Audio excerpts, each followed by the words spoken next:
Bonjour à tous, aujourd'hui on va avoir une vidéo cuisine. Donc je suis désolée de ne pas avoir été assez présente ces temps-ci, mais j'ai eu des petits soucis de matériel. Donc maintenant que c'est résolu, je vais pouvoir recommencer mes vidéos. Donc la recette qu'on va faire aujourd'hui, ce sont les œufs en gelée. Donc c'est une recette très simple. Il suffit simplement de œufs durs et d'une gelée. Donc on va voir les préparatifs ensemble. Et on va faire cette recette pas à pas. Donc, en premier temps, vous allez déjà faire cuire vos œufs. Donc, ils doivent être à dur. Pour des œufs à dur, vous devez compter à peu près en moyenne une quinzaine de minutes pour qu'ils soient bien cuits. Alors, on va dire que pour reconnaître quand vos œufs sont effectivement bien cuits, ils bougent tout seuls dans la casserole. Alors, ne prenez pas une grosse casserole pour 2 ou 3 œufs. Prenez simplement une casserole adaptée au nombre de vos œufs. Ensuite, une fois qu'ils sont cuits, vous les trempez dans l'eau froide pour qu'ils puissent refroidir un petit peu et que vous puissiez les écaler, donc c'est-à-dire enlever la coquille. Pour enlever la coquille, donc écaler vos œufs, c'est très simple. Vous avez simplement juste à casser la coquille et à l'enlever à la main. Alors même si vous voyez quelques astuces en ce moment sur Facebook ou sur d'autres réseaux avec des bocaux ou des choses dans ce genre-là, franchement c'est inutile. À la main c'est aussi rapide. Donc pour bien écaler vos œufs, faut pas trop les faire cuire, sinon vous aurez du mal à les écaler. Là vous voyez ils sont plutôt pas mal. Bon il y en a quelques-uns qui sont quand même abîmés, ils ne peuvent pas être parfaits non plus. Mais pour qu'ils s'écalent bien, il faut donc qu'ils soient pas trop cuits, mais également que vos œufs soient frais. Moins ils sont frais, moins ils seront faciles à écaler. Donc une fois que vos œufs sont prêts, vous les coupez dans le sens de la longueur, c'est-à-dire dans ce sens-là. Vous les coupez en deux et ensuite vous les disposez à plat dans votre plat. Le côté bombé au-dessus.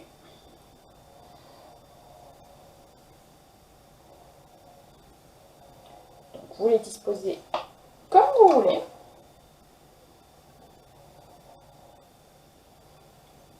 Moi, je les aligne dans un plat comme ça, mais vous pouvez également les mettre dans des petits verrines ou également dans des petits moules exprès pour faire des aspis de jambon.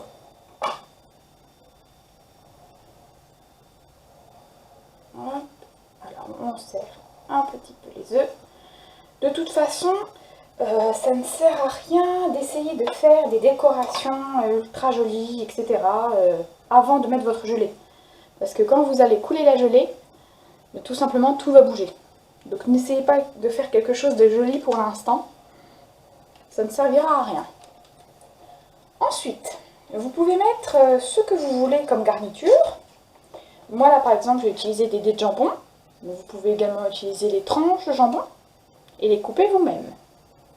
Vous pouvez aussi prendre du saumon, du jambon rouge, du poulet. Franchement, c'est vraiment comme vous voulez, selon vos envies, etc. On ne s'embête pas avec ça, c'est comme vous voulez. Donc, vous mettez vos dés de jambon sur les œufs. Donc, comme je vous ai dit, ne faites pas de jolies décorations, ça ne servira à rien.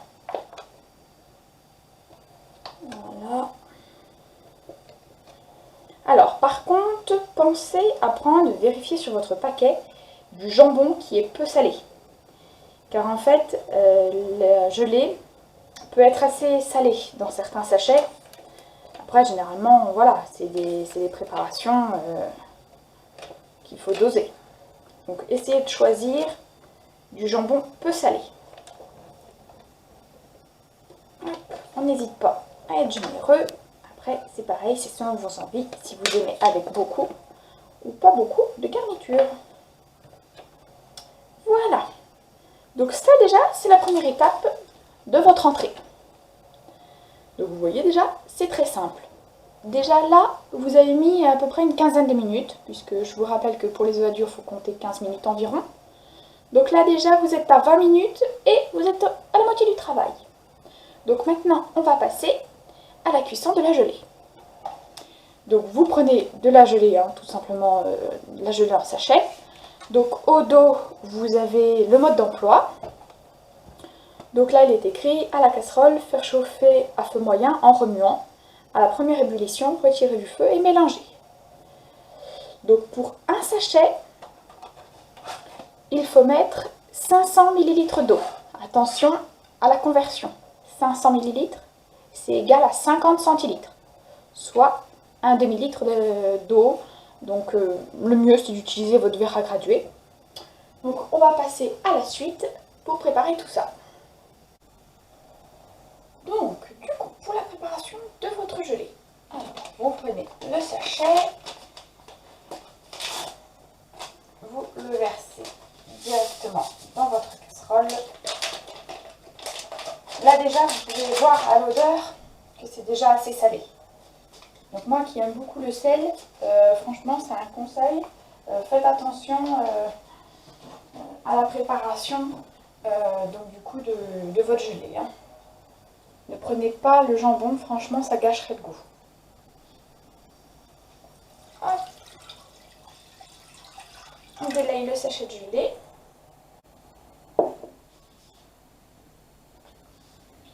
Alors ensuite, vous allez du coup faire cuire ceci. Mais attention, on n'oublie pas qu'il faut simplement attendre l'ébullition. À la première ébullition, vous enlevez du feu.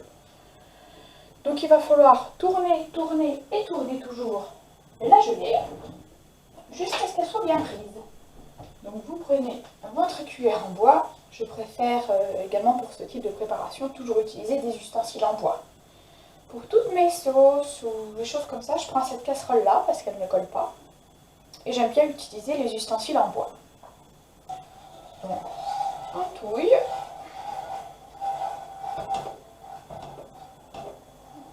Il faut attendre un petit moment. La cuisine, c'est aussi avant tout de la patience, même si vous avez des recettes extra simples et extra rapides. De toute façon, il faudra toujours prendre son temps pour bien cuisiner.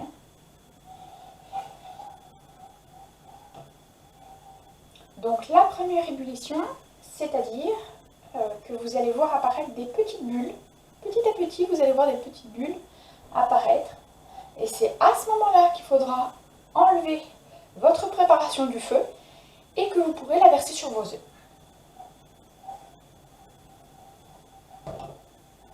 Donc soyez toujours concentrés quand vous faites la cuisine. Très important.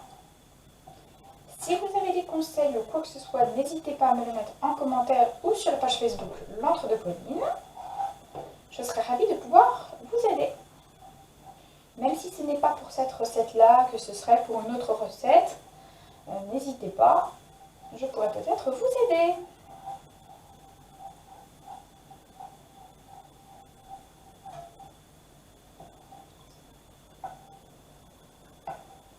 Donc vous pouvez utiliser les 2 sachets si vraiment vous avez beaucoup d'œufs à recouvrir. Normalement, avec un sachet, ça suffit pour faire déjà quand même une bonne préparation. Vous allez voir, là moi j'avais mis 6 œufs. Donc vous allez voir ce que ça va faire. Après, c'est selon vous, votre envie, si vous voulez avoir plus de gelée. Après, si vous êtes gourmand et que vous voulez beaucoup de gelée, je comprends. Donc on surveille tout ça.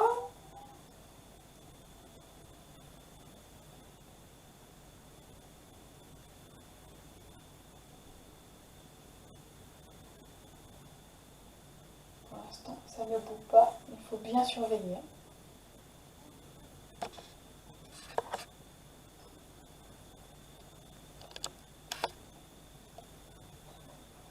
Voilà. On attend.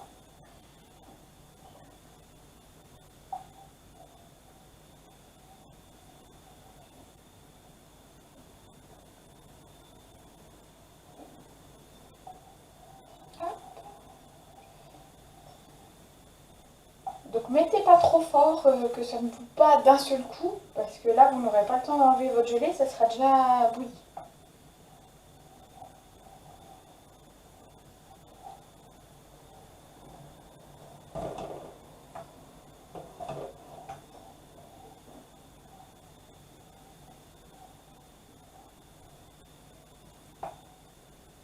rien qu'avec l'eau simplement sans le faire chauffer, on voit déjà qu'il y a quand même une apparence en fait de gelée, juste qu'elle n'a pas pris. Alors, petit conseil pour après, en attendant que la gelée prenne, là, en attendant qu'il y ait une première ébullition, on va parler de l'après. C'est-à-dire, une fois que vous aurez recouvert vos œufs, n'oubliez pas d'attendre un petit peu, pas beaucoup, mais d'attendre un petit peu avant d'y mettre au frais. Mais il faudra quand même y mettre assez rapidement au frais parce que sinon votre gelée ne prendra pas et ce sera raté. Donc disons que vous attendez une dizaine de minutes et vous y mettez au frais. Donc par contre, pour déguster ceci, il faudra attendre soit toute une nuit et manger le lendemain midi, soit si c'est le matin que vous y faites, eh ben, vous pourrez y manger le soir. Minimum, il faut attendre 3 heures au frigo. Moi perso, j'attends plus, parce que comme ça, la gelée, elle est bien ferme, et franchement, c'est délicieux. Donc, attendez un petit peu plus que 3 heures. Faut pas toujours non plus tout le temps tout écouter ce qu'il y a sur les paquets, sur les modes d'emploi, etc. Parce que franchement, en cuisine, ça dépend. Ça dépend de la puissance de votre frigo, par exemple. Ça dépend. Voilà, après, c'est aléatoire. Donc, fiez-vous au résultat et pas forcément à ce qui est écrit sur la boîte. Par contre, les mesures, elles, sont très importantes. Toujours respecter les mesures en cuisine. Si vous mettez trop d'eau, ça sera trop liquide et ça ne prendra pas. Et si vous ne mettez pas assez d'eau, ça sera du plâtre.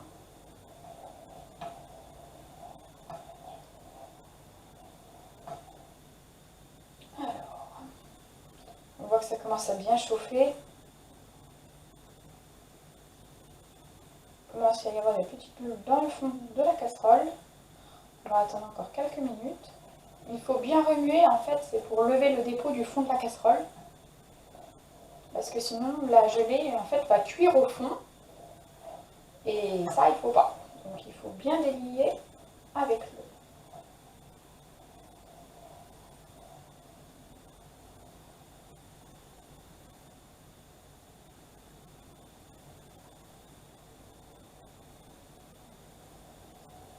Là, vous voyez, il commence à y avoir des bulles qui se forment. Donc là, c'est la première ébullition, on arrête. Tout de suite, on coupe le feu. Donc on remue encore un petit peu. On attend 5 minutes avant de verser sur les œufs, histoire que les bulles descendent en fait, que ça arrête de bouillir. Voilà. On attend 5 minutes et dans 5 minutes, on verse sur nos œufs.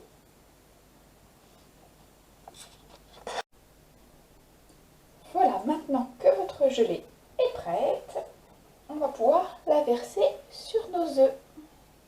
Vous voyez, elle est parfaite. Rien que comme ça, on voit un peu que c'est de la gelée, mais en fait liquide. Hop, alors on va la verser sur nos œufs. Alors, versez délicatement sur vos œufs.